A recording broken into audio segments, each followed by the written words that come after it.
Tous. Bonjour, je m'appelle Mickaël Lozano. Je travaille au sein de l'association French Tech Bordeaux, qui est l'organisatrice principale du Job Connect, qui est en soutien, en partenariat avec l'APEC et avec Pôle emploi, qui sont nos deux buddies, comme on dit, nos deux structures qui nous accompagnent dans la préparation, dans le sourcing des candidats et des talents que vous êtes. Bienvenue durant ce webinaire qui s'intitule donc Talents, les meilleurs tips pour vous démarquer et convaincre. Jeudi, dans 2 jours maintenant, vous allez participer à un événement qui s'appelle le Job Connect. Vous avez déjà très certainement émis une série de souhaits de rendez-vous. Vous avez postulé à des offres qui ont été déposées par, au total, 99 entreprises. Et donc, 99 entreprises qui ont déposé plus de 300 offres, beaucoup en CDI d'ailleurs. Durant cet événement. Maintenant, l'enjeu pour elles, c'est de se préparer à l'idée de vous rencontrer, de valider ou pas les demandes de rendez-vous en fonction de leurs attentes. Et puis pour vous, évidemment, de continuer à être en veille sur peut-être les dernières offres qui vont arriver et puis surtout de vous préparer à des entretiens qui seront relativement courts. Les entreprises avaient la possibilité d'organiser des créneaux de 15 ou de 30 minutes principalement. Donc, vous serez confronté à l'un ou à l'autre lors de vos rendez-vous. C'est un temps qui court, qui est contraint. L'objectif pour ces entreprises est de faire, une première sélection et de retenir une première série de candidats qui effectivement les intéresse, une shortlist, pour ne pas utiliser un anglicisme. Et puis ensuite, si effectivement ça accroche, pouvoir vous reconvoquer un second entretien qui sera cette fois-ci plus long et qui donnera, on l'espère pour vous en tout cas, qui donnera lieu à une embauche.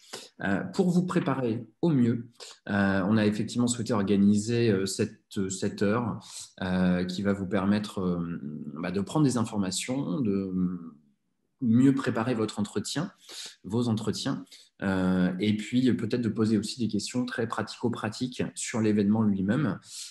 J'ai deux coéquipières qui sont Marlène, qui va réactiver son micro et sa webcam, et Aurélie qui était là, je crois, aussi tout à l'heure, et qui va peut-être pouvoir se rejoindre à nous également. Marlène, je te laisse te présenter rapidement. Oui, bonjour à tous. Donc, je suis depuis peu coordinatrice talent à la French Tech Bordeaux. Donc, du coup, je vais travailler sur toutes les questions d'emploi, recrutement et notamment sur l'organisation du Job Connect. Donc là, je prends un petit peu les marques sur cette session, mais je vais prendre véritablement les manettes pour la prochaine édition qui, du coup, aura lieu à la fin du mois de juin, le 29 plus précisément. Donc, vous avez déjà la date en avant-première. Et voilà, je reviendrai aussi peut-être tout à l'heure, Mickaël, vers vous pour vous expliquer un peu un programme parallèle qu'on a pendant la journée de live qui sont à votre disposition. Ok, merci beaucoup Marlène. Et Aurélie? Et bonjour à tous, donc Aurélie Lozac, je suis Office et Event Manager à la French Tech. Donc je m'occupe de tous les adhérents et également quand on pourra refaire des événements en ligne, c'est-à-dire par exemple, je ne sais pas, certainement que certains d'entre vous connaissent déjà le French Tech Day qui en général a lieu en novembre et qui est ouvert à tous. Voilà, donc ce sera moi qui m'en occuperai. Merci Aurélie. Alors, on va rentrer dans le vif du sujet tout de suite. Je voudrais d'abord vous préciser l'organisation de ce webinaire. Dans un premier temps, on va écouter Myriam Foucault, qui est consultante à l'APEC et qui va justement pouvoir vous livrer ses tips pour vous démarquer et convaincre. Donc, l'objectif est vraiment de vous donner des éléments très concrets, peut-être des questions auxquelles vous allez être confrontés, par exemple, vous informer peut-être davantage sur la structure d'un entretien. Pour certains, ce sera peut-être une situation un petit peu nouvelle. Certaines seront probablement plus expérimentés sur le sujet. Donc, on essaie de bâtir un webinaire qui s'adresse un petit peu à l'ensemble des talents et à leur niveau, à leur parcours évidemment. Et puis dans un second temps, vous aurez la possibilité de poser vos questions évidemment, qu'elles soient vraiment sur l'organisation de l'événement, qu'elles soient plus spécifiquement aussi sur les sujets que l'on va voir avec Myriam. N'hésitez pas à utiliser l'outil chat de Zoom pour poser vos questions. On n'y répondra peut-être pas forcément immédiatement, mais on y reviendra, c'est promis, dans la seconde partie de ce webinaire. Donc, Si vous êtes familier, si vous n'êtes pas familier de Zoom, c'est un outil qui s'appelle Converser ou Discuter, suivant la version que vous avez. Vous cliquez sur ce petit panneau et vous allez voir apparaître, souvent sur la droite de votre écran, un outil qui va vous permettre de saisir votre question. On y reviendra, c'est promis, à l'issue de l'événement. Myriam, Oui, avec vous. bonjour. Je vais Bonjour à vous tout le présenter monde. peut-être en un clin d'œil. 2 mots? Et Oui, puis, tout à fait, voilà, bien 2 sûr. mots pour peut-être présenter votre rôle au sein de l'APEC, la D'accord. structuration de ce webinaire qui nous attend. Et puis, derrière, vous me donnez le feu vert et on commence à dérouler les slides. Je le précise de suite parce que je sais déjà que ce sera la première question.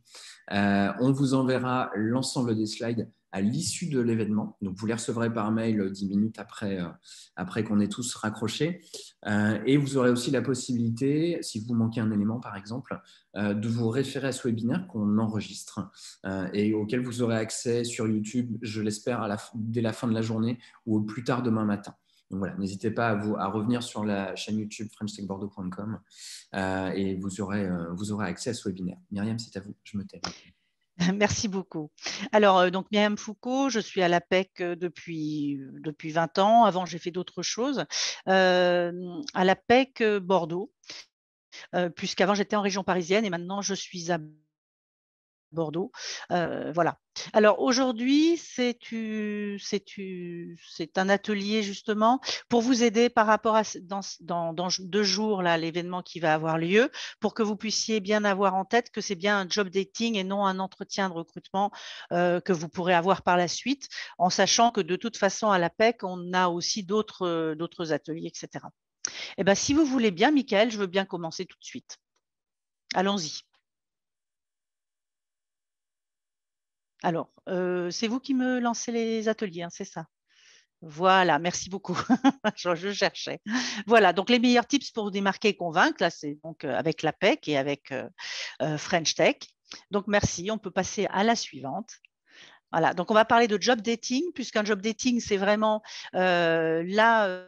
ce que vous allez avoir, c'est-à-dire un entretien court, à distance, puisqu'en ce moment c'est à distance, qui va être orienté par rapport au fait que les recruteurs sont là et ont eu aussi ont été briefés également pour faire quelque chose d'assez rapide. Donc en très peu de temps, ils doivent savoir. Il faut que ce soit un entretien vraiment qualitatif pour trouver, entre guillemets, ce qui va être pour eux la perle rare. C'est-à-dire qu'ils ne se trompent pas. De toute façon, pour vous, c'est bien aussi, puisque de toute façon, même s'ils ne se trompent pas, ça veut dire que vous allez être à l'aise dans l'endroit où vous allez être, que ce soit un stage, un CDI, puisque ça peut être tout ce genre de choses. Donc, ce job dating va servir à déceler vraiment ce qu'on appelle les soft skills, c'est-à-dire que très rapidement avoir les aptitudes que vous pouvez avoir pour être sélectionné éventuellement pour un nouvel entretien de recrutement où là, il sera vraiment temps de pouvoir donner les informations complémentaires. Donc, il faut vraiment penser à vous exprimer vraiment brièvement sur ce que vous avez fait et non comment vous l'avez fait. Parce que sinon, si vous entrez dans trop de descriptifs, ça va prendre trop de temps et on n'est vraiment pas dans un entretien de recrutement, vraiment dans un job dating. Donc, on doit rapidement donner l'essentiel. Alors, je veux bien la suivante, s'il vous plaît. Voilà, donc on vous rappelle, je vous ai rappelé, alors c'est vrai que je suis sur le côté, moi, je ne suis pas bien placée là, voilà. Je vous ai rappelé le cheminement d'un entretien classique. Donc, à la fin, vous voyez à la fin de l'entonnoir, je ne crois pas que j'ai quelque chose pour désigner, mais bon, ce n'est pas très grave. Donc, on commence par le début. Voilà, il y a donc, voilà, tout à fait. Voilà. On a l'entonnoir. Donc, on rentre dans l'entonnoir, c'est-à-dire qu'au départ, c'est très large. On a ce qu'on appelle l'accueil et les premières impressions. Savoir qu'on dit souvent en 30 secondes, on se fait une impression de la personne en face, qui peut être bonne et qui peut être mauvaise, mais bon, voilà, tout dépend aussi comment on est, quelle est notre expérience et qu'est-ce qu'on cherche aussi. Donc ça, c'est l'accueil et les premières impressions. C'est ça qui est important déjà à mettre bien en valeur, être au mieux de sa forme, un peu comme quand vous allez séduire une personne, par exemple, j'aime bien prendre cette image, c'est vrai qu'on ne se présente pas en pyjama, encore que ça peut être sympathique, mais on essaye de se mettre au mieux pour montrer qui on est comme ça, au meilleur de notre forme, on va dire. Donc, deuxième étape, découverte des motivations, des soft skills, donc justement, et des valeurs. Ça veut dire qu'on veut vraiment voir ce qui vous fait bouger dans la vie, en fait, ce qui vous motive, vos moteurs, en fait, je dirais vos moteurs, vos aptitudes, ce qui vous rend parfois sympathique ou quelquefois, on va dire, en adaptation, parce que ce n'est pas que de la sympathie, bien sûr, mais en adaptation et autres. On vous imagine quelque part dans un rôle dans l'entreprise dans laquelle c'est. Et ça, vous voyez, les deux premiers, on a marqué sur le côté, j'ai marqué sur le côté à droite, c'est du job dating. Voilà, le job dating, c'est vraiment ça. La suite, je vous le donne juste. Très bien, merci beaucoup, Michael. Donc, ce qui l'a entouré, c'est vraiment le job dating, c'est l'accueil et les découvertes des motivations.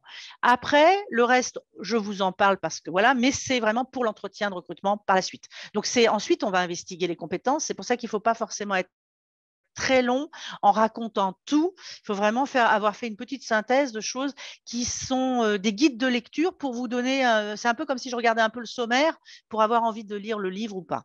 Donc, investigation des compétences ensuite, projection dans le poste, ça peut être même avec des tests, des mises en situation, des 360, des choses comme ça. La négociation, c'est vraiment des gens qui se rencontrent, une entreprise qui a besoin, un cadre ou non cadre ou un jeune en alternance et autres qui a besoin. Donc là, il y a une rencontre entre les deux et puis une décision d'aller ou pas vers le même chemin. Donc, si vous voulez, ça va être centré sur le candidat d'abord et puis aussi sur le poste. Donc, le candidat, c'est vraiment qui est-il? On le découvre et le poste, on va vous l'expliquer. Donc, vous allez discuter ensemble.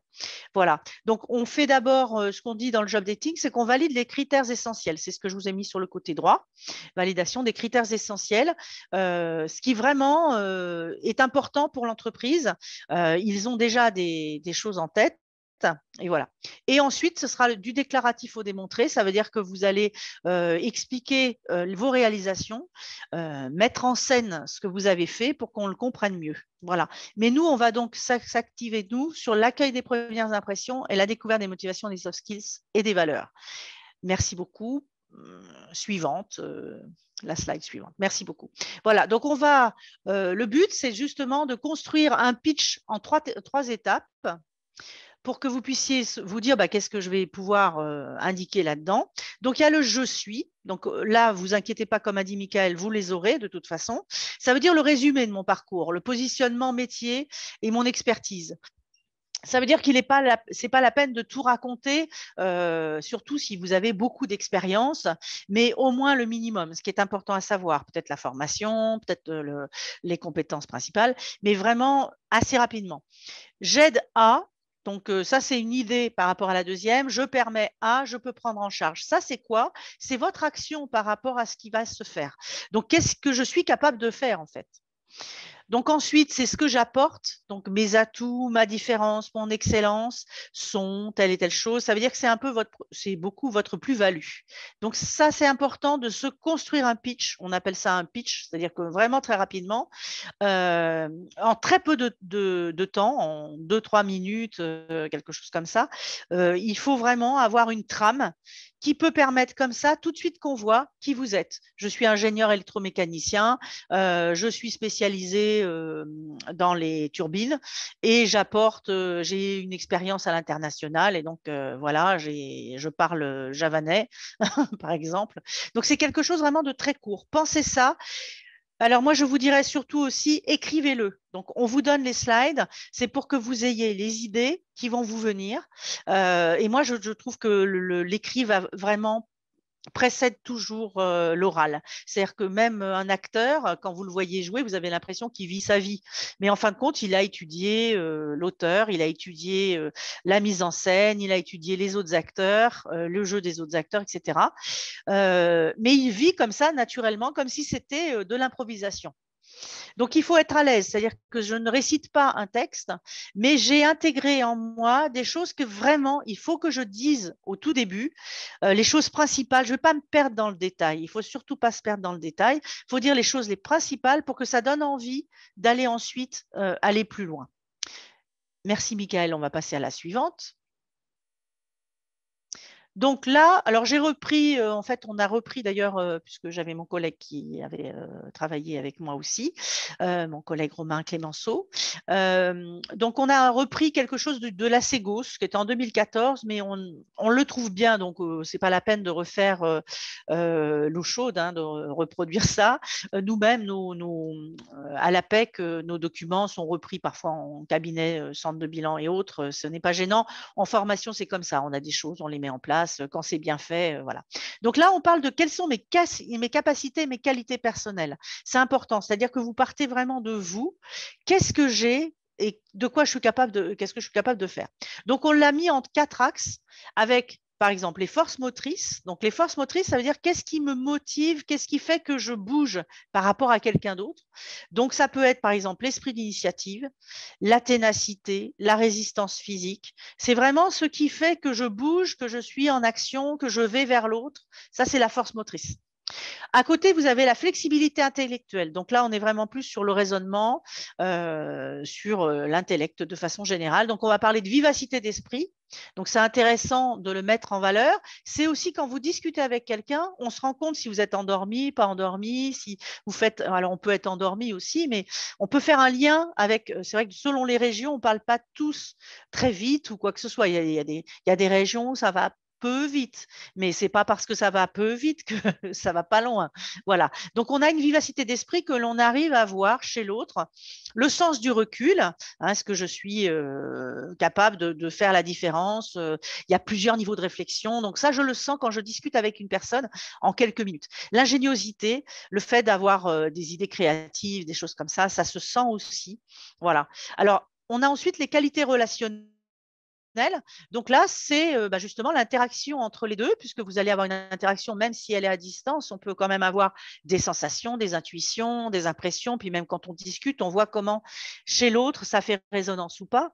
Donc dans les qualités relationnelles, on a mis par exemple la sociabilité, le fait d'être bien en lien avec l'autre, en écoute, puisque mon écoute va être une écoute plutôt active, pour pouvoir rebondir sur ce que va dire l'autre et pouvoir tout de suite être en lien. Ce qui est important, c'est le lien. Dans le job dating, il faut bien le comprendre. C'est un peu comme 2 personnes qui se rencontrent. Déjà, il y a le côté physique, c'est-à-dire vraiment, je regarde la personne dans les yeux, on discute, je vois que cette personne, elle est en phase ou pas avec moi, ça se sent, ça se voit, ça s'entend. Donc voilà. Donc on n'arrive pas avec un parcours tout de suite fait. Des fois, on change un peu ce qu'on avait prévu de dire parce qu'on s'adapte à l'autre. On sent que chez lui, il est plus intéressé par le technique, donc on va plus parler du technique. Parfois, on sent que c'est plus le management qui l'intéresse, donc on va parler de management, etc. Donc vraiment, on est en phase avec la personne en face.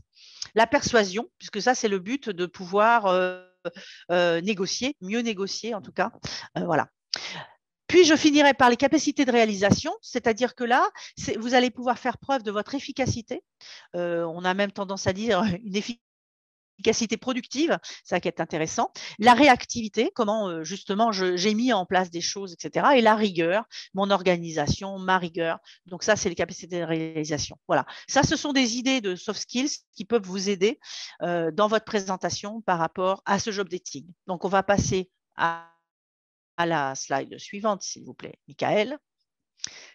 Donc ça, c'est une autre formulation, une autre façon de le voir. Là, on l'avait catégorisé en 4 parties pour que vous puissiez voir, mais ça peut être d'autres choses du genre la curiosité, la persévérance, la compétition, la résolution de problèmes, la créativité, la pensée critique. On n'en a mis que certaines, hein, c'est pas exhaustif. Hein. Le leadership, la coordination, la négociation, l'intelligence émotionnelle, l'ambition, la flexibilité cognitive. C'est pas forcément sûr que vous ayez tout ça. Mais voyez, par exemple, là, quand vous aurez les slides, vous pourrez vous mettre peut-être au fluo ce qui vous interpelle, ce qui vous résonne et ce sur quoi vous avez envie de discuter. Ça peut être, j'ai un exemple là-dessus, ou alors dans la façon dont je vais présenter, on va voir que j'ai une pensée critique ou pas. Voilà, donc c'est un peu comme si vous aviez un personnage à apprendre, vous êtes acteur, on vous dit, voilà, le fils, il est curieux, il a de la persévérance compétitive. Donc l'acteur, tout de suite, il va se mettre en tête de dire, ah oui, d'accord, ok. Si je lui dis, il est lent, je vais faire celui qui est lent. Voilà. Donc, c'est quelque part des choses à commencer à préparer. Ça ne veut pas dire que vous avez tout ça en machine, hein, en vous-même. En machine, ce n'est pas très joli, surtout en ce moment, mais en vous-même. Mais par contre, vous avez certaines choses qui sont importantes pour vous à mettre en valeur. Eh bien, allez-y, préparez-vous, préparez la réponse en face. Voilà, merci. On va passer à la slide suivante. On progresse bien, donc ça va. On va pouvoir vous laisser des questions après. Alors là, je suis vraiment désolée. Sur cette slide 9 et la slide 10, j'ai mis aussi beaucoup de choses. C'est vrai que ce n'est pas forcément très facile pour les slides, mais vous les aurez. Comme ça, il n'y a pas de souci. Donc là, on parlait des cadres plus expérimentés. Je ne sais pas pourquoi j'ai mis. C'était les cadres plus expérimentés. Je n'avais pas mis les jeunes diplômés au début. Bon. On n'en a pas loupé une, Michael, hein, celle juste avant. Voilà, c'était celle-là que je voulais commencer par les jeunes diplômés. Merci, Michael. Voilà, donc pour les jeunes diplômés. Voilà. Concernant les plus jeunes, les jeunes diplômés, là, c'est vraiment, on parle de potentiel. C'est-à-dire que vous n'avez pas évidemment une grande expérience. Encore que, attention, les stages que vous avez faits, les alternances que vous avez faites, si vous n'avez pas fait de café, etc., si vous avez vraiment fait des choses comme les autres, c'est de l'expérience professionnelle aussi. Donc, il faut bien l'intégrer là-dessus. Ceci dit, le recruteur, lui, il va regarder comment potentiellement vous allez évoluer. Donc, il va penser à votre futur, quoi, quelque part. Il va essayer de comprendre vos potentialités. Donc, c'est ça qui est important. C'est important pour son relève de management, pour le futur de son entreprise. Donc, on parle de capacité intellectuelle, on reprend ça, la flexibilité intellectuelle et les aptitudes relationnelles. Donc, capacité intellectuelle, les études que la personne a suivies, qu'est-ce qu'il a fait, jusqu'où il est allé, est-ce qu'il a interrompu, il a fait un peu un stage, il a repris, etc. Le niveau de diplôme qu'il a, l'école peut-être à laquelle il a participé, etc. Donc ça donne une idée des capacités intellectuelles. Ça ne fait pas tout, mais c'est une partie. Après, la flexibilité intellectuelle, votre capacité à apprendre, la curiosité que vous avez, les capacités d'innovation, les lectures. Alors évidemment, ça s'entend dans les descriptions que vous allez faire, puisqu'on peut vous poser des questions sur les lectures. On peut voir comment vous avez mis en place telle et telle chose. Mais c'est vrai que le fait d'expliquer que vous avez été dans une école, puis ensuite dans une autre, que vous avez fait telle chose dans telle école, même si c'est en très peu de temps, on va comprendre que vous avez une envie d'apprendre ou pas. Ça se sent. Il y a des choses qui, même sans forcément beaucoup parler, on le sent. On sent une aptitude, une motivation, un allant. Il y a simplement dans le fait de poser des questions ou pas. Il y a des gens, ils ne posent aucune question. Donc, on se dit, bon, voilà, il sait tout, il a besoin de rien. Alors qu'il y a des gens qui vont dire, bon, je suis très content qu'en job dating, je sais qu'on a peu de temps. Bon, par contre, moi, ça m'intéressait de voir telle et telle chose. Dans la façon dont on interagit avec l'autre, il se fait une idée sur ce genre de soft skills. Voilà. Je finirai donc par les aptitudes relationnelles. Donc, c'est vraiment la sociabilité. Donc, souriant, hein, job dating, attention, c'est des types importants aussi. Ayez le sourire, même si ce n'est pas un sourire béat, mais soyez ouvert à l'autre. Voilà, l'autre, il est là pour discuter, on est là pour se découvrir. Donc, c'est comme quelque chose, un moment de grâce que l'on a l'un entre l'autre. Donc, c'est important. L'ouverture aux autres, pas être seulement dans le discours que j'ai préparé, parce que j'ai préparé un petit discours, enfin un petit job dating, ma préparation, mon argumentaire, mais je peux aussi écouter. Donc, il y a l'ouverture à l'autre, le réseau que je peux avoir dans ce que je vais discuter, j'ai eu contact avec un tel. On se rend compte si les gens gardent des contacts ou pas, ce genre de choses. Donc, ça, c'est important, surtout quand on est plus jeune. Donc, les exemples de questions qu'on peut vous donner, pourquoi vous avez choisi ce cursus, vos motivations, c'était quoi? D'où l'important de retourner y penser. Normalement, c'était il n'y a pas longtemps, mais des fois, il y a des gens qui me disent « Ah, c'est loin, c'était il y a 12 ans ou il y a 1 an et demi, c'est pas si loin. » Quand on a 59 ans, c'est bien autre chose. Hein. Donc, comment avez-vous décidé d'aller dans cette école, dans cette université? Donc, essayez d'avoir préparé cet argumentaire-là. Dites pas parce que c'était plus proche de chez vous, quoi. Ça c'est pas vraiment un argument, hein, même si c'est vrai peut-être, mais il y a quand même certainement une plus-value. Il faut penser que vous êtes le produit d'une école, le produit d'une université. Donc, c'est ça qui est intéressant, c'est que si votre université, votre école avait une spécialité particulière et que vous l'avez intégrée, eh bien, c'est un plus. Donc, c'est pour ça qu'il faut y penser. Qu'avez-vous le plus apprécié dans les enseignements? Pourquoi? Donc ça peut être une question aussi à préparer. Sur quel thème avez-vous fait votre mémoire de fin d'études, votre rapport de stage, ce genre de choses? Avez-vous eu des activités complémentaires durant vos années d'études? Ça, c'est aussi l'ouverture, hein, le fait qu'on ne fait pas que travailler sur le sujet. Donc, ça peut être la business school, les événements, les associations d'étudiants, le bénévolat, si vous avez fait des restos du cœur et tout ça, n'hésitez pas à le dire. Ça montre aussi parfois son intérêt. J'avais un jeune homme l'autre jour, il faisait du scoutisme. Donc, il m'avait expliqué, il avait un argumentaire très, très bien préparé d'ailleurs, sur les atouts du scoutisme par rapport au management. Et c'est vrai que c'était impeccable. Voilà. Bah, ça, par exemple, ça peut être intéressant. Et quels sont les projets que vous avez organisés? Si vous en avez organisé, quel était votre rôle? Voilà, n'hésitez pas à dire tout ce qui concerne ça. Pourquoi ces stages? Qu'est-ce qui vous a déplu dans ces expériences? Alors attention, ne parlez pas forcément que de négatif. Si vous avez le temps de parler de positif, parlez de positif. Le négatif, attention, il faut que le négatif ne fasse pas tomber complètement votre projet, bien sûr. Donc, avez-vous gardé des contacts avec les entreprises? Ça peut être une question qu'on puisse vous poser. Donc, vous pouvez être prêt aussi à avoir une référence en tête, évidemment. Comment imaginez-vous votre parcours professionnel? Ça, c'est aussi, est-ce que je viens juste là parce que j'ai vu de la lumière ou est-ce que j'ai un projet derrière? Est-ce que j'ai au moins une idée, même si, bon, évidemment, au jour d'aujourd'hui, on sait bien que tout ne se fait pas comme on voudrait que ça se fasse, mais avoir au moins une idée, avoir réfléchi à ça. Quel type de structure vous conviendrait à votre avis? Directive, empathique, libérée, ça peut être aussi des structures américaines, anglaises, etc. Ça peut être aussi ça. Merci beaucoup. On va passer à celle sur justement les cadres plus expérimentés. Donc là, le recruteur va s'attacher, lui, à faire autre chose. C'est-à-dire que quand on parle de leadership, c'est vrai que chez le jeune diplômé, il peut être en potentialité le leadership. Mais là, chez le cadre confirmé, on doit le sentir, il doit nous faire comprendre certaines choses par des réalisations aussi. Donc l'ambition, évidemment, l'esprit maison, est-ce qu'il intègre bien une entreprise, la capacité de travail, la prise de décision, le mode de communication. Donc je vous ai mis aussi beaucoup de questions. Donc qu'est-ce qui vous fait avancer dans vos expériences, dans la vie? Est-ce que les expériences vous apprennent des choses? De quelle façon? Comment vous y prenez-vous pour entretenir, développer vos compétences? Parfois, ça peut être même de façon autodidacte. Voilà, avec votre CPF, par exemple.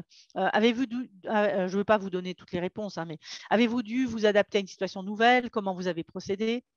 Quel regard vous portez sur votre expérience? Ça, c'est important, évidemment. Quel facteur renforce votre implication dans le travail, si vous en avez? Qu'avez-vous tendance à apprendre rapidement et avec aisance? Ça donne aussi à voir sur peut-être vos préférences. Quelles sont les activités extra-professionnelles, professionnelles, qui vous procurent du plaisir, qui vous passionnent? Pour quelles raisons? Qu'est-ce qu'elles vous apportent? Comment réagissez-vous face aux événements imprévus de la vie? Ça, c'est très important, hein, parce que c'est vrai qu'il peut arriver quelque chose. Aujourd'hui, on le voit bien. Des choses arrivent qui n'étaient pas prévues il y a 5 ans, il y a 2 ans, il y a même 1 an et demi. Ça arrive, qu'est-ce qu'on fait? Comment on réagit?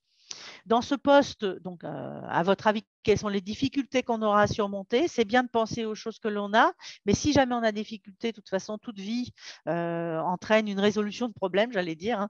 Donc, on a toujours quelque chose à accomplir. Donc, est-ce qu'on a pensé à des difficultés? Parce qu'on n'est pas que je suis Superman, je suis super beau. Non, je peux avoir des faiblesses, je peux rencontrer des difficultés. Comment je m'y prends? Donc, voilà. Comment je pense réussir aussi. Donc, il faut vraiment que ce soit par rapport à ces réponses-là, on ne pourrait pas se contenter de oui. Il faudrait qu'on explique, qu'on mette en valeur quelque chose. Donc, c'est pour ça que vous êtes plus fort quand vous voyez l'idée des questions, même si elles ne sont pas exhaustives, mais on a essayé d'en mettre quand même qui étaient quand même assez parlantes, on va dire. Donc, quand vous prenez une décision, comment vous y prenez-vous? Donc, ça donne aussi une idée sur votre façon de faire, votre méthode. Qu'avez-vous compris du poste qu'on vous propose? Donc, ça vient aussi du fait, est-ce que vous avez fait une veille ou pas? Donc, ça, c'est important. Vous savez déjà, Michael m'a dit qu'il y avait 99 entreprises environ, des startups et autres qui seraient présentes à cela. Sur le site de French Tech, vous avez déjà des informations. Informez-vous, bien sûr, pour pouvoir déjà avoir peut-être les entreprises qui vous intéressaient le plus et puis vous faire une idée de comment vous pourriez orienter votre argumentaire là-dessus. Parlez-moi d'une bonne décision que vous avez prise, une autre, une récente qui n'était pas la bonne. le processus de prise de décision que vous aviez. Comment réagissez-vous quand vous êtes confronté à une demande à laquelle vous n'avez pas de réponse? Donnez-moi un exemple. Donc, toujours penser bien sûr à tous ces exemples-là. Avez-vous dû vous adapter à une situation nouvelle? Comment vous avez fait? Et est-ce que vous préférez travailler avec des méthodes établies qui ont fait leurs preuves ou vous recherchez des solutions originales? Pourquoi? Donnez-moi un exemple. C'est vrai qu'on est tous différents, hein. Ne cherchez pas à plaire pour plaire, mais soyez vraiment le plus proche de vous. Ça, c'est très important, d'être le plus proche de soi, d'être au plus naturel. Parce que de toute façon, quand on rencontre quelqu'un, c'est la même chose. Si je lui montre un personnage fabriqué, ça va peut-être pas tenir la route. Ben là, il faut y penser. Même si c'est un stage, ça va quand même mettre une partie de temps, un CDI, bien sûr. Donc, il faut vraiment être le plus apte à rencontrer les personnes en face. Est-ce que je peux avoir, s'il vous plaît, Michael, la prochaine? Alors, la performance. Donc, la performance, c'est le résultat de plusieurs facteurs. C'est-à-dire que pour pouvoir être performant, il faut penser à la base. Donc, à la base, on a des aptitudes. C'est pour ça que les jeunes diplômés, on parlait de potentiel, mais les cadres plus expérimentés, vous avez évidemment aussi des aptitudes. Donc, les aptitudes, c'est vraiment du domaine du savoir-être, en fait, des choses qui sont en nous. Donc, on parle d'aptitudes, on parle aussi de compétences potentielles, que vous voyez, on vous l'a écrit, qui ne devient une compétence que si elle est mise en œuvre dans un contexte précis. Ça veut dire qu'il y a des gens, on les sent pleins de vigueur, très intelligents, mais quand on regarde ce qu'ils ont fait, on voit que finalement, ils n'ont pas fait grand-chose. Je ne parle pas de certains d'entre vous, d'ailleurs, je ne vous connais pas, je ne me permettrai pas. Et c'est vrai que quand on regarde des exemples de gens qu'on voit dans les médias ou autres, des fois on se dit, bon, bah, c'est dommage parce qu'il serait pas mal dans ce domaine-là, mais il gâche par telle et telle chose. Voilà. Donc une aptitude, c'est vraiment quelque chose qu'on a en soi, que l'on va développer ou pas. Parfois, on ne les développe pas. On pourrait les développer par de la formation, en se disant, bah, cette aptitude-là, si j'avais cette formation-là, qu'elle soit autodidacte ou pas, hein, on peut faire des formations même sur des MOOC, ça peut permettre d'apprendre des choses. Donc là, on va acquérir évidemment des connaissances. C'est-à-dire qu'avant, les aptitudes, ce sont plus du savoir-être, des choses qui sont en nous, que l'on a, mais que l'on n'a pas forcément développées. La formation peut permettre justement de les mettre en place. L'expérience avec le savoir-faire va pouvoir les mettre en valeur. Donc, on dit la compétence, puisque la compétence est la résultante, l'expérience, la compétence, c'est vraiment proche. Donc, on va dire la compétence, c'est une capacité reconnue. On a marqué ça. Une capacité reconnue et validée à mobiliser, combiner différentes ressources pour répondre à des situations de travail. Voilà. Donc, vous avez quelque chose à faire. Vous allez mobiliser des choses que vous avez dans votre fonds de commerce, j'allais presque dire, pour combiner ces ressources-là, pour les mettre en place dans les compétences que vous avez. Donc, on parle de soi. On part de l'aptitude, on a des formations qu'on a suivies les uns les autres. Donc, quand on est plus jeune, eh ben, on a beaucoup de formations. Quand on est expérimenté, ben, l'expérience, elle va bien sûr avoir la primauté certainement, même si on est ingénieur, docteur, évidemment, ça peut évidemment être important aussi. Donc, on met en place des compétences. La performance, elle est vraiment la résultante de tout ça, donc toute la préparation, l'aptitude, la formation, l'expérience. Donc, on va dire en gros des compétences que l'on a, avec l'environnement qui peut être le nôtre et les motivations. Donc, on vous l'a mis en bleu. La performance va être vraiment le résultat de ces facteurs-là, motivation, compétences, et puis vous avez l'environnement. Voilà, donc on est passé sur autre chose, mais on était bien là. Voilà, tout à fait. Voilà, donc la performance, c'est le fait d'être au mieux. Je suis plus performant si je suis dans un environnement. Alors, c'est vrai qu'il faut que je trouve l'environnement le plus adapté. Il y a des gens, ils ont besoin d'un environnement convivial. Il y a des gens qui ont besoin d'un environnement innovant. Il y a des gens qui ont besoin d'un environnement neuf, jeune. Voilà, donc tout dépend. Un environnement sérieux, un environnement où on plaisante, où voilà, il y a des méthodes agiles qui sont mises en place, etc. Donc, il y a des gens à qui ça va répondre plus. Il y a des gens qui ont besoin de travailler un peu plus seuls. Donc, l'environnement, c'est à chacun de se dire dans quel environnement je suis. Donc, quand vous allez rencontrer en Job Connect des entreprises, ça va vous permettre de poser aussi des questions par rapport à l'entreprise, d'avoir déjà regardé, mais pour vous assurer que ça correspond bien, parce que vous avez aussi, bien sûr, le droit de poser des questions, surtout aussi. Les compétences que vous avez, eh ben, elles vous permettent de pouvoir faire certaines choses plus que d'autres. Donc, la performance, elle va être dans les endroits où vous avez des compétences. Si vous n'avez pas des compétences, peut-être que vous manquez de formation, peut-être que vous manquez d'expérience, et à ce moment-là, vous ne serez forcément pas performant. Donc voilà. Et la motivation, c'est vraiment le moteur. Qu'est-ce qui me motive? Est-ce que ça me motive de travailler dans tel environnement, avec mes compétences? Parce qu'en plus, elles interagissent entre elles. Ces facteurs-là interagissent entre elles. Voilà. Et donc, vous avez la performance à la suite. Voilà. Donc ça, c'est important. Voilà. Et puis après, ben, c'est la slide de fin où je vous dis merci, bonne chance à tous. Donc, vous pouvez bien sûr prendre rendez-vous avec un consultant. Alors, c'est vrai que d'ici le 29 avril, ça va être compliqué, je suppose, je pense, hein, parce qu'avec mes collègues, on a beaucoup de choses. Mais vous pouvez participer à des ateliers aussi. Alors, parfois, on peut avoir de la place. Hein. Des fois, on a des places au dernier moment. Donc, on a un atelier. Donc, nous, on a fait ces slides-là sur la base de savoir de se présenter. Bon, évidemment, ces ateliers beaucoup plus longs. Savoir se présenter pour mettre en valeur un argumentaire, démontrer pour convaincre, hein, qui permet aussi de se mettre en valeur. Réussir vos entretiens de recrutement, c'est un peu plus classique, un peu plus connu. Là, on ne parle pas forcément du job dating, mais il y a une partie. Challenger vos savoir-être, puisque les savoir-être, c'est ce que vous avez en boutique. Hein. Rappelez-vous, les jeunes diplômés, vous n'avez pas beaucoup forcément d'expérience, mais vous avez votre façon à vous d'être, votre savoir-être à vous, et puis vos expériences quand même en stage, ce que vous avez fait aussi en formation. Donc tout ça, c'est important, hein, même pour les jeunes diplômés. Et puis réaliser le diagnostic de vos compétences clés, ça peut être intéressant, notamment pour les cadres plus confirmés. Voilà. Donc, je donnerai cette information-là. Je ne sais pas quelle heure est-il, parce que 13h38. Regardez la dernière slide, si vous voulez. On a le temps? Bon, d'accord. On va la regarder alors. Merci beaucoup. Parce que j'avais mis merci, bonne chance à vous, et j'avais dit à Michael, j'ai une petite slide supplémentaire que j'ai prévue. Alors, vous l'aurez de toute façon. Donc, ça, c'est sur la base de ce qu'on appelle la matrice de Porot. Alors, peut-être que certains d'entre vous sont déjà passés par la PEC ou d'autres et on a entendu parler de la matrice de Porot, P-O-R-O-T. C'est un tableau. Alors là, je ne vous l'ai pas mis, le tableau, voilà, mais c'était la résultante du tableau et les 4 petits personnages que vous avez là. C'est-à-dire qu'on a 4 cases.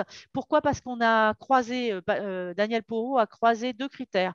Il a dit lorsqu'on va aller vers faire un projet particulier, on va croiser la fonction et le secteur d'activité. Ça veut dire que demain, par rapport à ce que j'ai eu avant, je vais aller soit travailler avec la même fonction ou une fonction différente, un même secteur ou dans un secteur différent. Et en fait, il a croisé cela dans un tableau en disant qu'on peut avoir la même fonction, le même secteur. C'est ce qu'on appelle la continuité. Voilà, c'est le premier personnage. Là, c'est vraiment la première case de la matrice de Porot avec quelqu'un qui va travailler dans le même secteur, avec la même fonction. C'est vraiment la continuité. C'est ce que les recruteurs aiment beaucoup.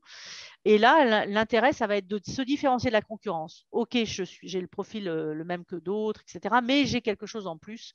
Donc, trouver sa différence, ça, c'est toujours intéressant. La deuxième case là que vous avez, ça c'est la case dans la matrice de Porot où on a la même fonction, mais on va travailler dans un secteur différent. Donc, on va devoir faire comprendre à ce secteur différent que les compétences, que je les ai, mais tout simplement, il faut que je les valorise. Donc, ça, c'est le but de la personne, de valoriser ses compétences transférables. Il y a des compétences qui sont transférables d'un secteur à l'autre. Mais si vous n'avez pas préparé l'argumentaire, le recruteur, lui, ne va pas forcément faire l'effort. La troisième case, là, c'est la case d'évolution. Ça veut dire on va faire une fonction différente, mais dans un même secteur. Pourquoi évolution? Parce que quelque part, si j'ai été directrice adjointe, normalement, logiquement, j'ai envie d'être directrice. Voilà. Donc, je peux être dans la même entreprise ou dans une autre, mais en tout cas, je suis dans le même secteur, mais je vais avoir une fonction au-dessus, logiquement. Donc, c'est pour ça que ça s'appelle évolution. Donc, le but, c'est vraiment de démontrer mon potentiel d'évolution, surtout quand j'ai, par exemple, occupé une fonction qui n'était pas marquée sur mon bulletin de salaire, mais parce que la personne est partie à mon supérieur s'est cassé la jambe au ski. Ce n'est pas tellement le cas en ce moment, mais bon, voyons. Donc, du coup, je l'ai remplacé au pied levé, si je puis dire. Et puis voilà, c'est le potentiel d'évolution. La dernière case, c'est la case la plus compliquée. La case la plus simple, c'est la continuité. Tous les recruteurs, ils adorent ça. Ils adorent vous trouver là-dessus. Vous arrivez à vous défendre. La case la plus difficile, c'est la case de reconversion. Parce que là, on change tout. Vous avez changé le secteur, vous avez changé la fonction. Donc là, il va vraiment falloir valoriser vos compétences que vous avez, démontrer votre potentiel. Bon, ceci dit, souvent là, on passe par la formation. ou par de l'argent, c'est-à-dire qu'on va acheter une licence de taxi, on va acheter un gîte, on va créer une entreprise, on va mettre de l'argent, etc. Voilà, donc la reconversion, c'est une case très très spéciale, mais il y a des gens qui pensent à ça. On a des ateliers sur la reconversion, j'ai oublié de les mettre, hein, mais on a changé de travail, reconversion, on a ça aussi.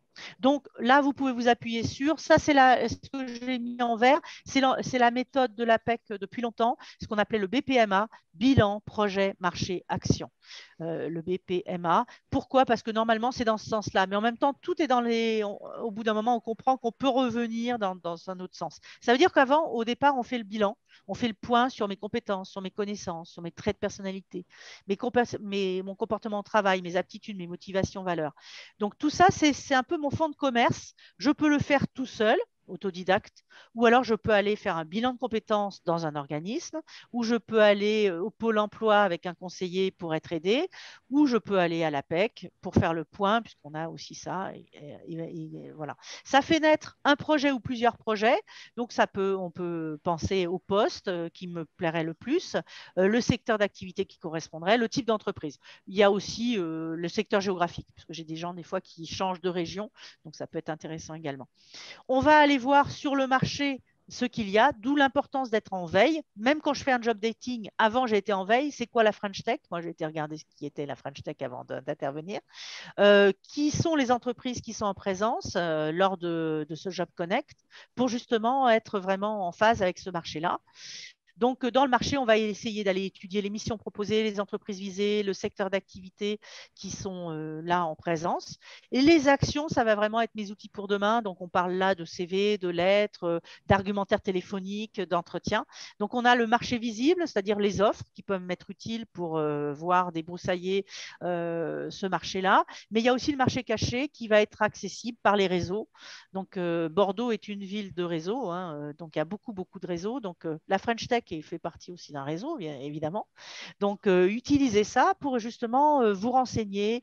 Ça fait partie aussi des meilleurs conseils, hein. La veille informative, je dirais, c'est un peu être comme si on était un journaliste et on s'informait vraiment, on discutait avec des gens de plusieurs horizons et on se fait une idée et ensuite, en fonction de ça, on va agir par rapport à ça. Donc voilà, c'était une slide que je voulais rajouter parce que je la trouve intéressante, même si vous avez que 2 jours, etc. Mais voilà. Voilà, j'ai terminé. Merci beaucoup, Myriam. On va Alors, les questions. au fur et à mesure. Une première de Christelle, je crois. Merci pour cette présentation. Peut-on poser des questions aux recruteurs durant le job dating? Et si oui, avez-vous quelques exemples de questions? Oui, alors, oui, celle-là, c'est vrai que c'était des questions que j'avais comme ça. Donc, ça peut être, alors normalement, vous avez fait une veille, donc vous avez regardé, mais c'est vrai que vous pouvez ne pas connaître. Alors, vous pourriez leur demander s'ils ont plusieurs postes, comment ça s'organise, avec qui on va travailler, quelle est sa fonction à lui, puisqu'il discute avec vous. Alors, soit il s'est présenté, soit il ne s'est pas présenté. Il y a combien de personnes dans l'équipe, avec qui je vais interagir, est-ce que c'est une création d'entreprise, une création de poste ou autre. Donc, tout ce genre de choses, c'est important de regarder. Ça peut être des exemples de questions comme ça. Il faut se dire, si j'ai envie il faut toujours se dire, si demain je travaille avec lui, qu'est-ce que j'aurais envie de faire demain en premier chez lui? Je peux même lui demander, si je viens chez vous, est-ce que je vais avoir une formation? Par quoi on va commencer? Voilà, tout ce genre de choses, donc n'hésitez pas. Donc, je pourrais en dire plein d'autres, mais je pense que là, voilà. Est-ce qu'il y a d'autres questions? Alors, si vous voulez poser une question, vous la déposez sur l'outil de chat, ou vous ouvrez Oui. le micro le temps de la poser. Oui. Il n'y a pas d'autres questions de poser, Michael? Non, pas à date. Alors, pour Ah, un peut-être, pour le coup, je vais en poser une, moi. oui. Non pas que je sois dans cette situation actuelle, mais Non, bien sûr, mais on ne sait je vais jamais. avoir dans mon poste. Mais par contre, remarquez qu'un sujet revient souvent, et on en a parlé d'ailleurs hier de la session de formation des recruteurs, des entreprises qui vont participer. Oui, C'est la oui, question de rémunération. la rémunération. Le sujet arrive sur la table, il est important. Ça n'est pas, ou ça n'est pas souvent en tout cas, le seul facteur. Il y a les conditions de travail, il y a d'autres Tout à fait, tout à fait. en ligne de compte. Mais la question de la rémunération est évidemment importante dès lors qu'on ambitionne de prendre un poste. Est-ce qu'il faut attendre, je me fais le béotien, l'avocat du diable, Oui, il doit attendre que ce soit le recruteur qui m'en parle ou la recruteuse qui m'en parle? Est-ce que je peux mettre de ma propre initiative le sujet et peut-être sur la table? Et puis, comment l'amener de manière à la fois intelligente, pertinente et pas, je veux dire, pas agressive. Oui. Alors, c'est vrai que là, c'est le job dating. Donc, c'est normalement très, très peu. C'est très, je veux dire, c'est très rapide. On est vraiment axé sur la rencontre. Dans la rencontre, il n'est pas dit qu'on va parler forcément de rémunération. Il ne faut pas complètement que je sois obsédée par ça, parce que sinon, je peux perturber un peu le jeu. C'est un peu comme si je faisais quelque chose bénévole. Si je fais quelque chose bénévole, je ne pense pas à l'argent. Et pourtant, si ça se trouve, en faisant quelque chose bénévole, on va m'embaucher. Donc, il faut savoir qu'il y a l'entretien après. Moi, je dirais que ce n'est pas forcément à la personne qui arrive tout de suite à dire allez, combien c'est fait. Parce que comme la personne Christelle a demandé si elle pouvait poser des questions, bon, c'est vrai que ça pourrait être et c'est rémunéré combien. Mais je dirais que pour en arriver là, il faut déjà savoir qu'est-ce qu'on fait, qu'est-ce qu'ils font de façon globale et quel va être mon travail à moi. Ça ne m'empêche pas d'aller voir justement des études de rémunération, que ce soit sur l'APEC ou auprès de la French Tech par rapport à des choses qui peuvent se mettre en place comme ça. Avoir une idée déjà dans ma tête aussi, mais faire attention parce que c'est à double tranchant. Si j'en parle, ils peuvent me dire bah justement, vous voudriez combien? Et là, je peux me perdre. Donc faire attention, y aller progressivement, je dirais. C'est peut-être pas forcément toujours le bon moment, ou alors si je le fais, c'est qu'on a déjà pas mal discuté, mais en tout cas, j'ai fait déjà une veille, moi, par des copains ou par des études que j'ai réalisées pour faire attention où je mets les pieds. Si l'autre en parle, c'est mieux, j'allais dire. Si le recruteur en parle, c'est mieux. Si j'en parle moi, c'est à double tranchant parce que je peux me fermer peut-être des portes, faire attention à ça. Voilà ma réponse que je vous dirai aujourd'hui. Mais je sais que toutes les réponses sont différentes des interlocuteurs selon les interlocuteurs. C'est un sujet qui mérite effectivement d'être Ouais, un petit peu préparé en amont, ouais. non côté recruteur, mais côté candidat aussi. Côté candidat aussi, tout à fait. Potentiellement, il peut y avoir des interrogations sur vos prétentions. Il peut y avoir des interrogations sur est-ce que vous connaissez les tarifs, j'allais dire, du marché, Oui. les salaires. Ça veut dire qu'on a été en veille informative. De toute façon, on a normalement en veille informative, on a regardé globalement les fourchettes.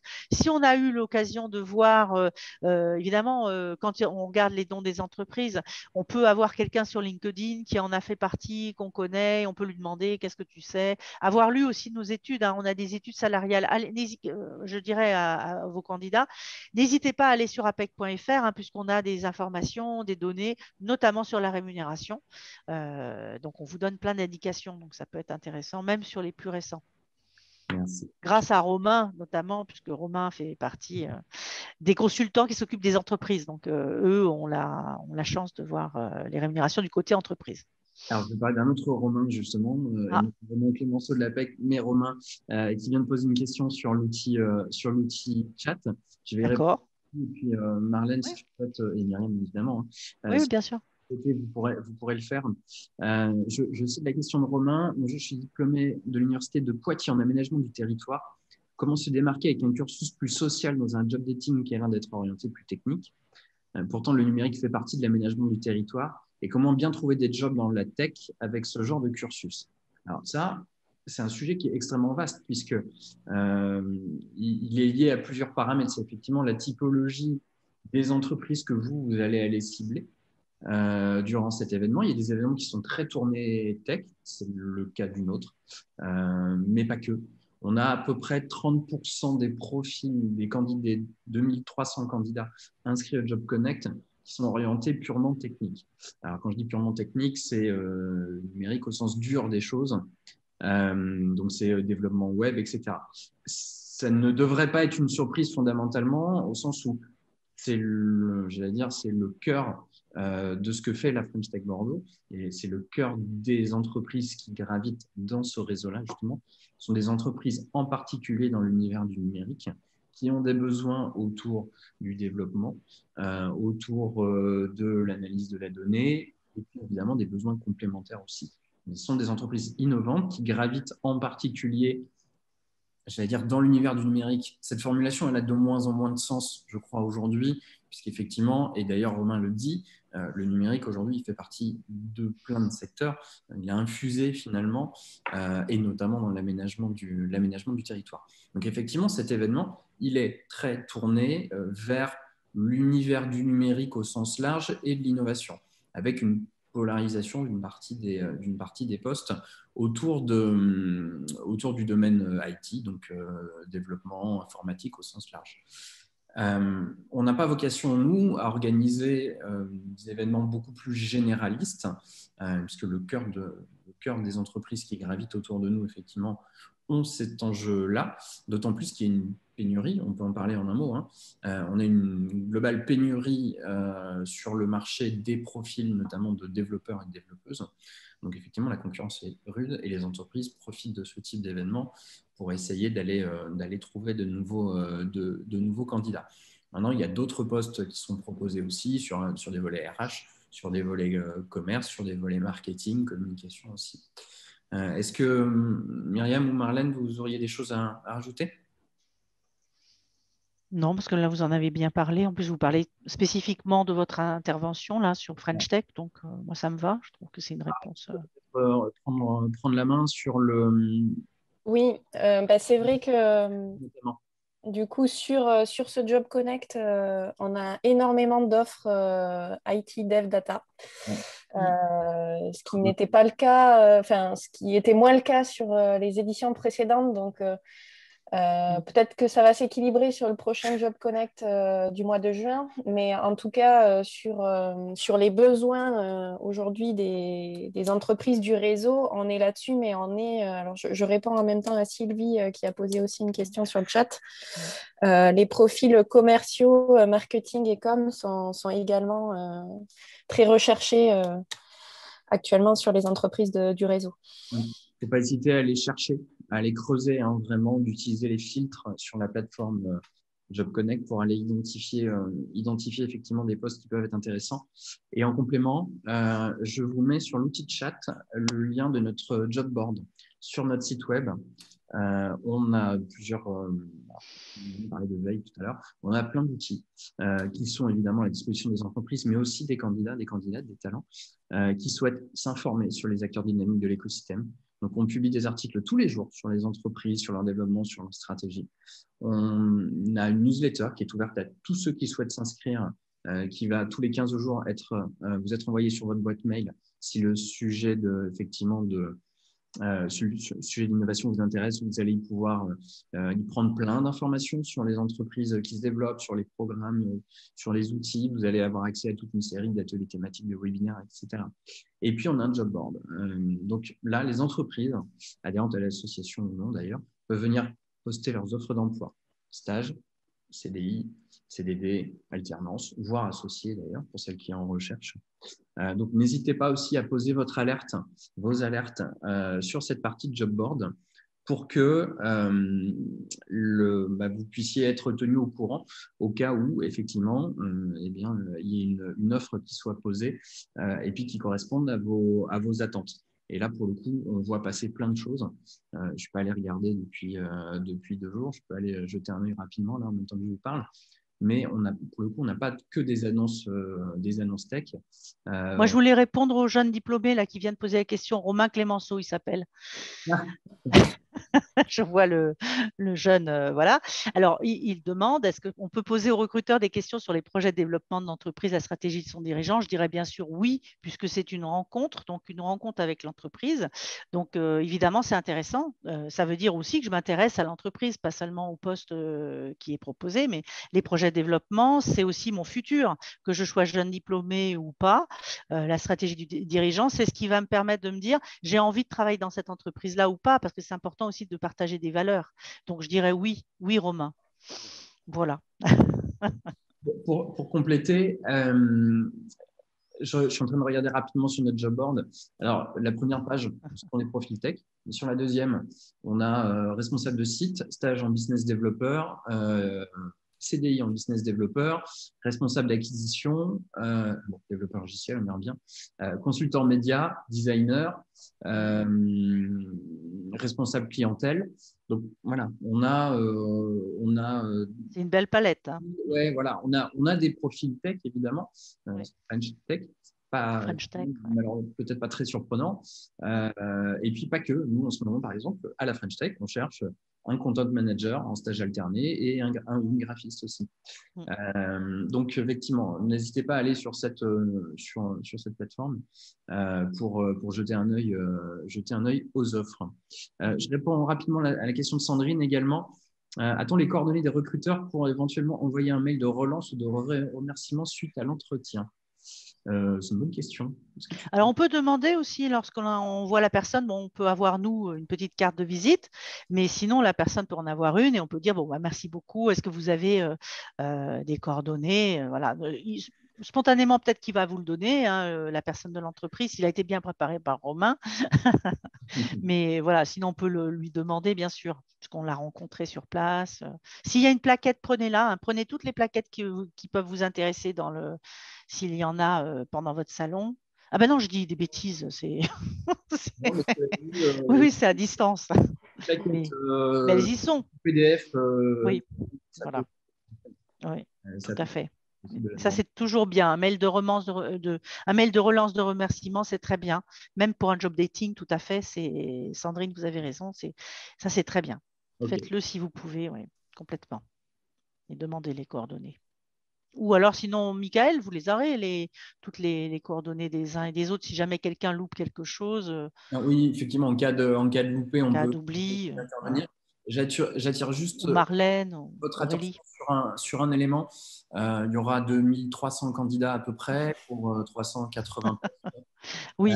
Et on aura des entreprises qui demandent. Il faut être honnête, il faut le dire, c'est important. Ah oui, tout à fait, c'est important, oui, complètement. La personne, si elle le demande directement à la personne, ça sera du temps de gagner, quoi. Voilà, c'est exactement ça. Pour certaines, elles vont avoir 60 à 80 demandes, je crois, pour celles qui sont au c'est ça, Marlène dit oui. nombre de demandes. Donc, il faudra être aussi un peu indulgente avec elles. Il y aura un temps. Il y aura un temps de traitement, effectivement, qui va être important. C'est normal. Alors, il y a Karine aussi qui posait une question. Entretien refusé dans une entreprise où j'ai déjà travaillé, où j'ai les compétences pour travailler, que faire?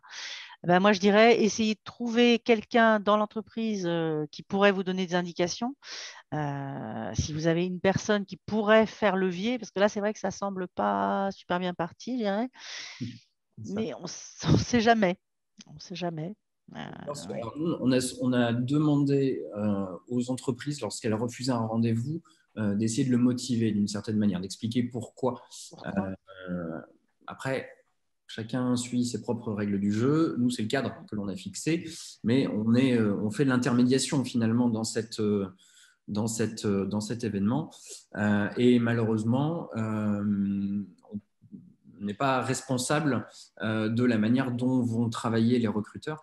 On fait le lien autant que possible et on essaye de faire en sorte qu'il se passe de la manière à la fois la plus cordiale et la plus saine possible.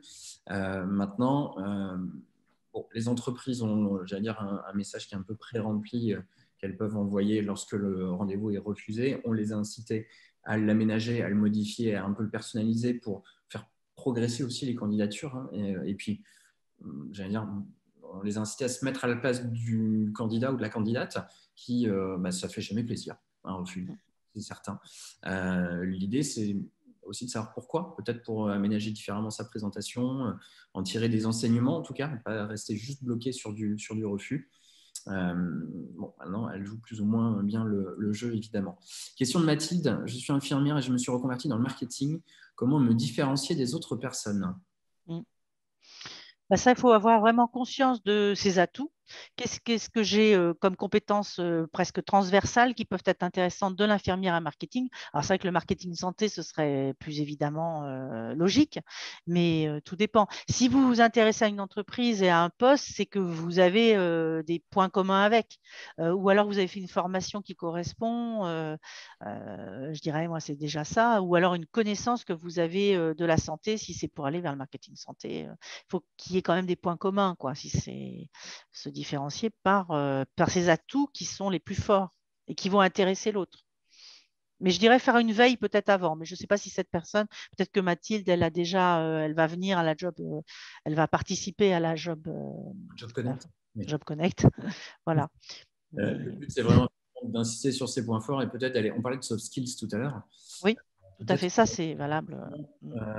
récupérer ces fameux soft skills qu'on Mmh. a pu travailler durant son expérience précédente.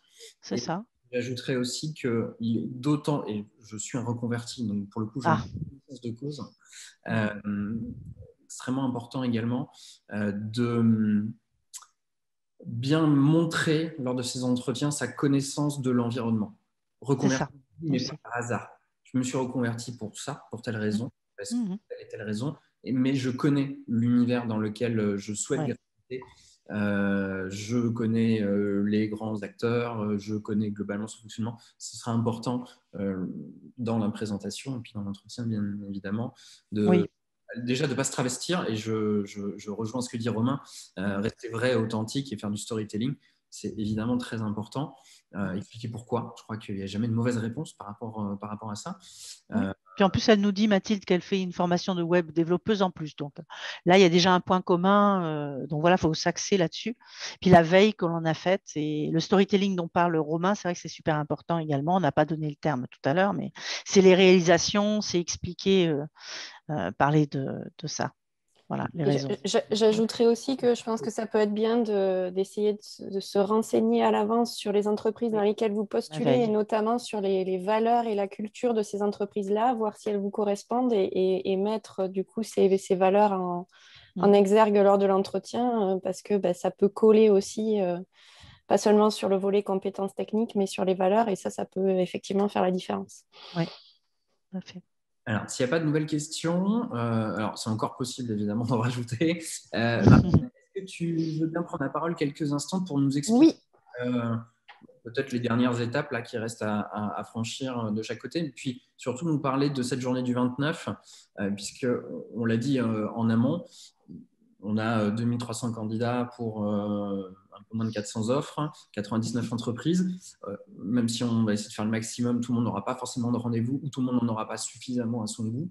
Donc on a bâti, ça c'est une nouveauté de cette année, tu as bâti en l'occurrence, un programme pour le 29, notamment pour effectivement les gens qui veulent aller un petit peu plus loin. Je te laisse nous le présenter. oui, donc effectivement, en parallèle des entretiens qui vont se dérouler tout au long de la journée, si certains d'entre vous ont encore des trous dans leur emploi du temps et ont envie de nous rejoindre sur un programme parallèle, on a mis en place un programme de live. Donc quand vous vous connectez sur la plateforme, vous avez un petit onglet live sur lequel vous pouvez les voir qui s'affichent. Normalement, pour ceux qui vont se connecter aujourd'hui sur les offres, vous allez avoir un pop-up aussi qui va vous indiquer que vous pouvez aller voir ces petits lives. Et il y aura aussi normalement demain une relance mail. Donc, vous allez tous recevoir une relance mail avec ce programme de live. Ce programme est le suivant. Donc, pour les leftos et ceux qui sont courageux, vous pourrez nous rejoindre à partir de 8h30 pour une introduction à la journée par l'équipe de la French Tech Bordeaux. Donc, on vous présentera un petit peu ce qu'est la French Tech, ce qu'est le Job Connect et puis les différentes offres et services qu'on peut avoir au sein de l'association pour tout ce qui touche au recrutement et à l'emploi. Donc ça, c'est de 8h30 à 9h. À 9h, on a Google Atelier numérique qui nous fait un petit live qui sera plutôt du coup sous forme d'atelier que de webinaire sur la thématique quels outils numériques utiliser pour trouver un emploi. Donc là, on a encore des places, donc n'hésitez pas à vous inscrire. C'est de 9h à 10h30 avec un coach Google. Et ensuite, on a l'après-midi, donc l'autre partenaire du Job Connect, qui est le Pôle emploi, qui interviendra, donc pareil, sur un format live de 14h à 15h30, sur la thématique comment Pôle emploi accompagne les recrutements et les reconversions dans le numérique. Donc, j'ai vu dans le chat qu'il y avait des personnes justement qui étaient en reconversion, donc ça peut peut-être vous intéresser. L'idée, c'est aussi de faire un atelier un petit peu interactif où Pôle emploi va pouvoir présenter et faire une démonstration des différents outils qui peuvent mettre à disposition des personnes en recherche pour qu'ensuite vous soyez autonome dans l'utilisation de ces outils-là. Voilà, donc n'hésitez pas à vous inscrire aussi en sachant que le Pôle emploi organisera dans les prochaines semaines un salon du numérique sur lequel vous pourrez également vous positionner si éventuellement le Job Connect n'avait pas répondu à vos attentes. Et puis, comme je le disais tout à l'heure, nous, on aura un deuxième Job Connect cette année, le 29 juin. Donc, très rapidement, après cette semaine, on va lancer la communication et puis vous pourrez petit à petit vous inscrire sur la nouvelle édition si vous le souhaitez. Super. Merci. S'il n'y a plus de questions, je vous propose de clore cette séquence. On est évidemment à votre disposition si vous avez des questions de dernière minute. Donc je vous mets l'adresse sur l'outil chat rapidement, l'adresse mail. Si vous avez encore des interrogations, on la surveillera évidemment dans les prochaines heures, les prochains jours. Je m'occupe de vous envoyer aux uns et aux autres les slides. Il me reste à vous remercier. Donc, sur quelle plateforme ont lieu ces ateliers? Donc, c'est sur la même plateforme sur laquelle vous pouvez prendre les rendez-vous avec les recruteurs, donc C-Cube. Et à l'intérieur de la plateforme, vous avez un petit onglet Live sur lequel vous allez pouvoir aller vous inscrire pour ces ateliers. Replay, non. En tout cas, pas pour le webinaire d'aujourd'hui, oui. Je te laisse. Oui, bien sûr. Michael.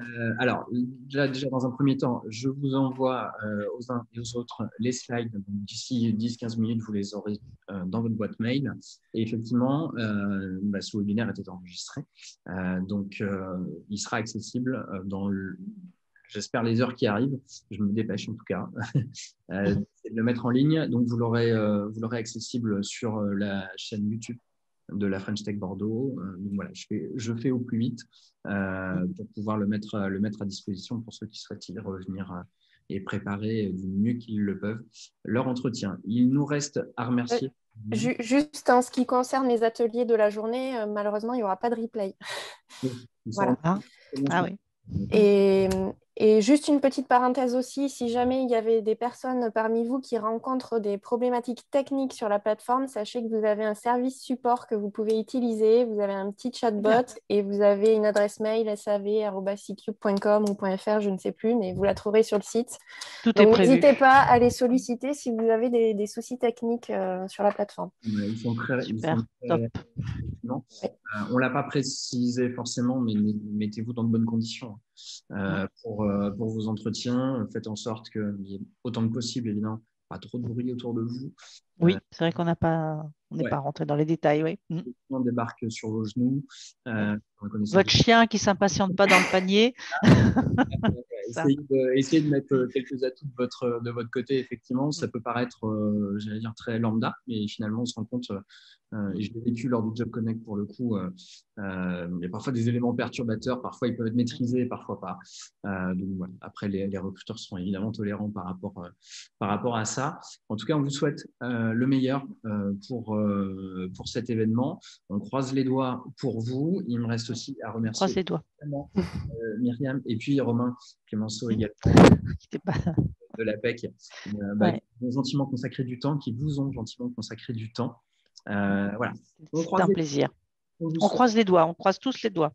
Pour le 29. C'est ça. Passez à toutes et à tous une excellente après-midi. À bientôt. Au revoir. Merci beaucoup.